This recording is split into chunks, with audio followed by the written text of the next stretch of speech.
The first COVID vaccine for children above 12 has now been approved in India. The drug regulator approving Zydus Cadilla's 3-dose vaccine for emergency use in adults and children aged 12 and above. Now, this is the 6th vaccine to be authorized for use in India. Apart from India's first COVID-19 vaccine to be available for children, the vaccine has other firsts as well.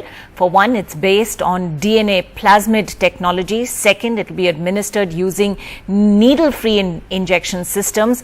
And thirdly, it remains stable in room temperatures for up to 3 months. This is also a 3-dose vaccine that's given on day 0, day 28 and day 56. ZyCoV-D is the second homegrown shot to get emergency authorization. Cadila Healthcare, which manufactures it, plans to make between 100 million to 120 million doses of ZyCoV-D annually. It's already started to stockpile the medicine as well. The Prime Minister also tweeting about it, saying India is fighting COVID-19 with full vigor. The approval for world's first DNA-based ZyCoV-D vaccine is a testimony to the zeal of Indian scientists. It's a momentous feat indeed. Well, joining us to take us through what this means and how significant it is Professor Dr. Anita Ramesh Chandra, specialist in clinical trials, new drug launches. She's been the principal investigator for more than 20 trials in India, and she's also a medical oncologist with the Savita Medical College. We're also being joined by Dr. Sameer Dalwai, National Joint Secretary of the Indian Academy of Pediatrics. Thanks very much, both of you. Let me begin by asking, how significant is it, Dr. Ramesh, that we now have a vaccine that is approved for children above 12 now being authorized for emergency use? And, we've already heard about plans to start vaccinating children perhaps as early as September. Will this now help with that? Yes, it's very, very important, because usually if you know the vaccines only, we can do it for adult and non-lactating, non-pregnant women, as per the rules and regulations of clinical trials all over the world, as well as Drug Controller of India. So all the two indigenous vaccines which we made did not have approval for children. But then we had seen over a period of time, last 6 to 8 months, huge safety in these vaccines. And so the trial was rolled out in children. That was done by the Zydus Cadila company. It's basically a DNA vaccine, which is quite stable. And this vaccine actually, once it gets into the body produces antibodies against the spike proteins, and it has to be given on day 1 and then subsequently 2nd dose, 3rd dose. And once the vaccine is injected, the body develops immunity against the spike proteins. And this study, the unique point in this study is the study was done in children. We got special approval from the Drug Controller, because you cannot do studies on children, ethically not allowed. But then, yes, we need to do once the initial studies are over. So in that study, the children got approval, and it was done on 66% efficacy was seen in children who were above the age of 12 and up to the age of 18. This has not been given to children less than 12 years of age, because for that again we need further approval. So the initial study shows efficacy of 66.6 with a very minimum, almost nil side effects. And with that, yesterday the Drug Controller of India has given approval, and it is on emergency restricted use in children between 12 to 18 years of age.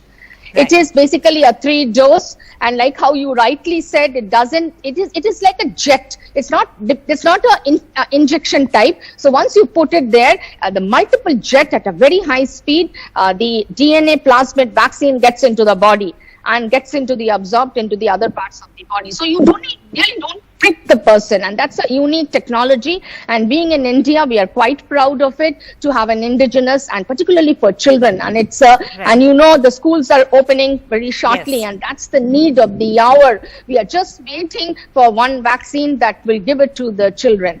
Right. Okay, so that's it's very a good important news. that you mentioned that point about schools. And Dr. Dalwai, I'd like to bring you in as well. Given that children have been away from schools for so long, we've seen some instances in states where schools tried to reopen, like Himachal, but then had to sort of close schools down again, because as soon as schools reopened, there was a re-emergence of COVID cases among children who were attending school. So how important is it going to be to vaccinate children at the earliest? What has been your experience of the kind of COVID infections that children have had?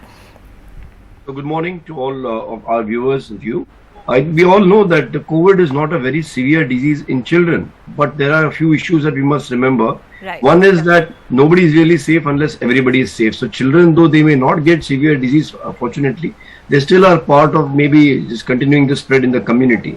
And the second thing is, even a very, very small fraction of children, though that it may be a small number of children may get a severe complication called MIS-C.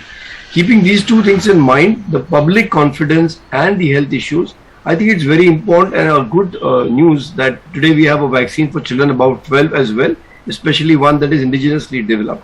So once the vaccination for children takes off, I'm sure the safety profile will be not just better, but will be perceived as better amongst parents, educationists as well.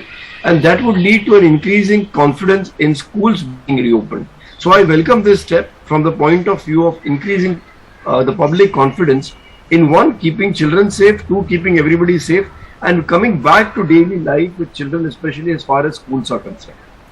Dr. Ramesh, explain to us the nature of this particular vaccine. It's being called a DNA plasmid vaccine. How significant is that? How does it work differently from other vaccines? See, we do have a couple of vaccines like mRNA vaccine, which you have seen for the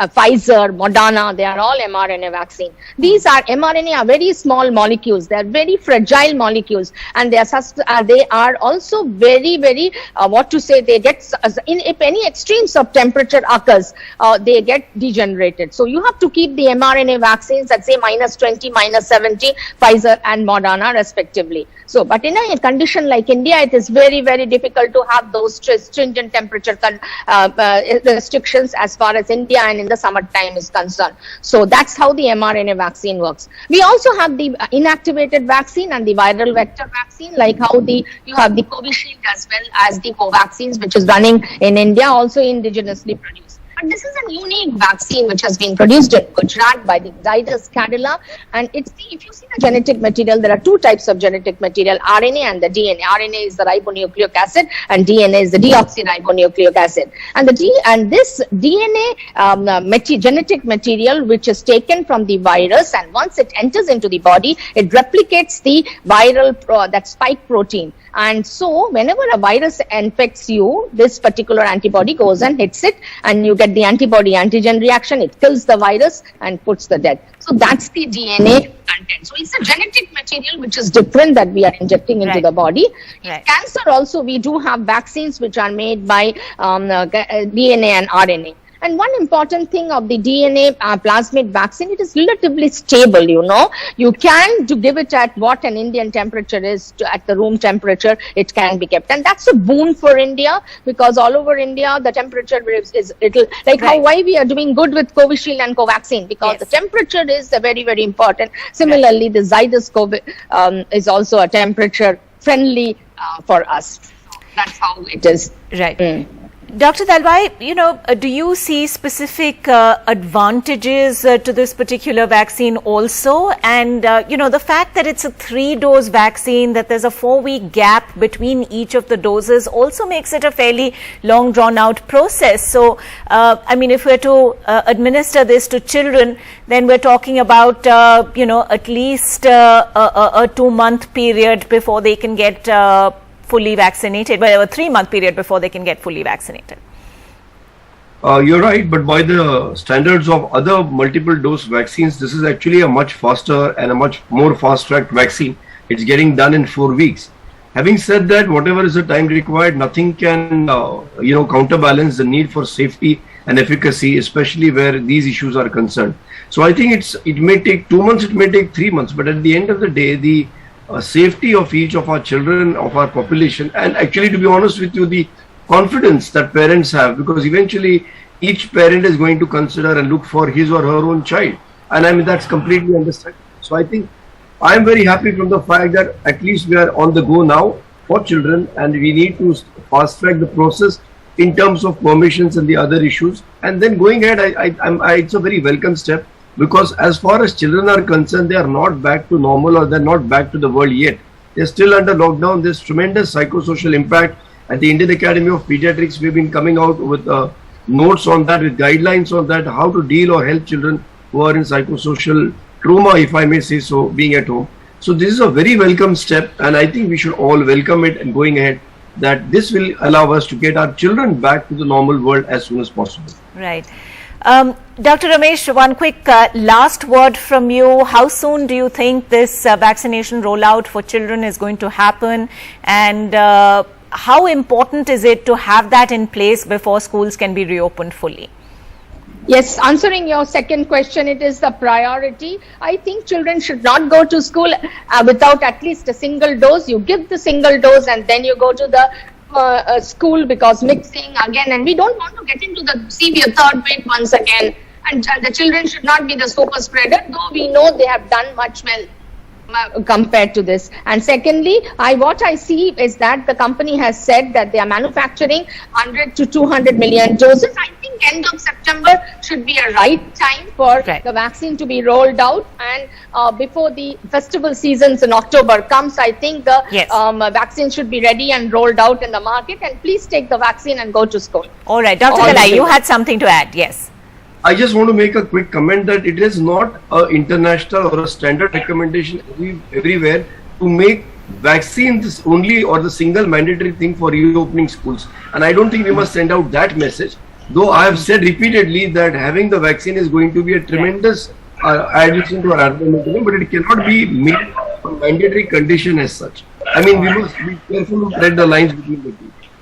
All right, we leave it at that. Thanks very much, Dr. Dalwai and Dr. Ramesh, for joining us and making sense of this for us.